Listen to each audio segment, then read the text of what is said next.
So cooperative play in Splinter Cell Conviction is really kind of defined by two main sections. First is the prologue, which is our story campaign. It's co-op with a story. It represents 4 missions that take place before the events of the single player game. So it's actually kind of a prequel. And we have these 2-player characters, Archer and Kestrel. Archer's an American working for Third Echelon, Sam's old employers. Kestrel's a Russian agent working for Voron. And these 2 guys have to team up for political reasons, get over their kind of mutual distrust, and get to the heart of this conspiracy to smuggle EMP weapons into the US. The other part of what we have is what we're calling deniable ops. And deniable ops are these 4 additional game modes that players can play in the 4 story mode maps plus 2 maps that are exclusive to those modes. No one noticed Kurtikov setting up his clubhouse right underneath Moscow. There's going to be some elements that people will see that will be familiar to them, especially if they play split screen and they're familiar with the Chaos Theory co-op mode. But I think that a big part of it, what we're trying to bring, is this idea that you can have a story in co-op with distinct characters that have a kind of relationship between the 2-player characters. The other part of it is that this is a much more dynamic style of stealth gameplay, which means that players have the freedom to get into trouble and then get out of trouble. In other words, the freedom to get themselves into a bit of a mess, kind of use the various tricks and tools at their disposal to get out of that trouble and disappear. One thing at a time. Come on, you. Faster, faster. Definitely the level design in the co-op maps is a little more open, and it reflects the fact that we could have 2-player characters that are both kind of these elite agents that are both running around in the same kind of space at the same time. In terms of a more emergent style gameplay, that really comes down to our AI, which is extremely systemic. As much as possible, we don't have kind of hand-placed enemies that are always in the same spot every time you play through it. Especially in deniable ops, there's a fair amount of randomness to where you're going to run into enemies, which means the replay value is actually pretty good.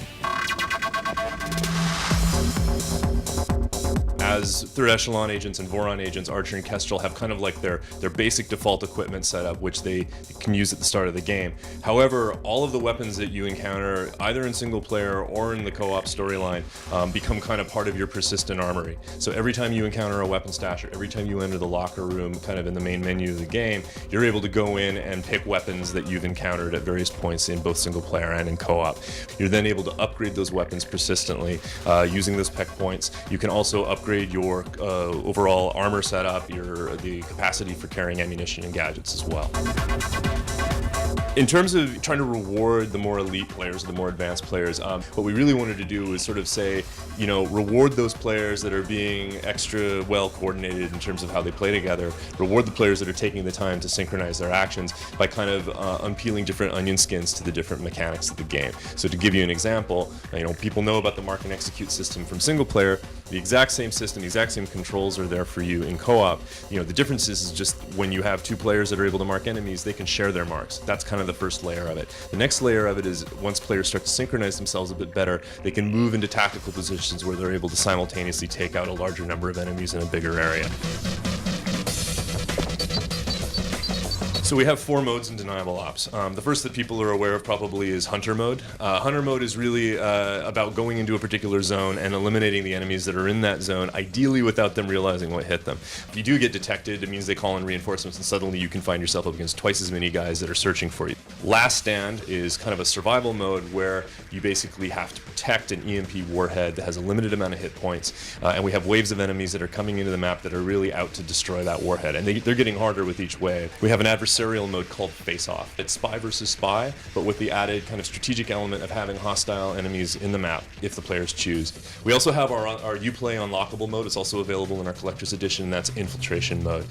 Infiltration is kind of our homage to old school purist stealth gameplay, where you have security systems, you have enemies that you need to overcome, and if you get detected at any time when you're moving from point A to point B, that's it, it's game over. The Politburo will defuse these rail cars to fleeing Moscow in the event of atomic war. So in the persistent elite creation system, we have different families or classes of challenges that you can complete. When you've got them all done, then you're earning a certain number of peck points. Splinter Cell Conviction will be out across North America on April the 13th, and I think 2 days later worldwide. It'll be available for Xbox 360 and for the PC.